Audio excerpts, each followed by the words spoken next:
they worked on and how they solved them.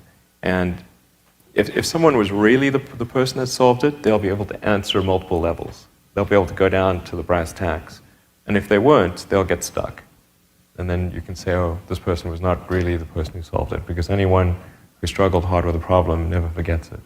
If you're creating a company or if you're joining a company, the most important thing is to attract great people. So either join a group that's amazing, that you really respect, or if you're building a company, you've got to gather great people. I mean, all a company is a group of people that have gathered together to create a product or service.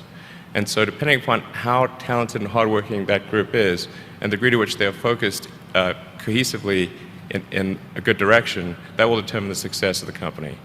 So do everything you can to gather great people if you're creating a company.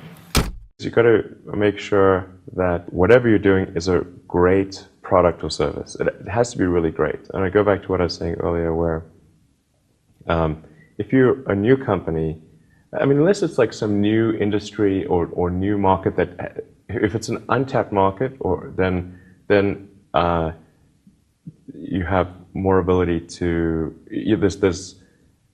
the standard is lower for your product or service. But if you're entering anything where there's an existing marketplace against large entrenched competitors, then your product or service needs to be much better than theirs. It can't be a little bit better, because then you put yourself in the shoes of the consumer, and they say, why would you buy it as a consumer? You're always going to buy the trusted brand unless there's a big difference. So a lot of times, entrepreneur will come up with something which is only slightly better. And it can't just be slightly better. It's got to be a lot better. Depending upon how well you want to do, and particularly if you're starting a company, you need to work super hard. So what does super hard mean? Well, when my brother and I were starting our first company, instead of getting an apartment, we just rented a small office and we slept on the couch.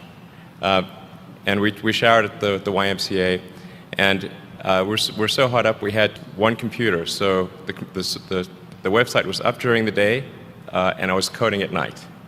7 days a week, all the time.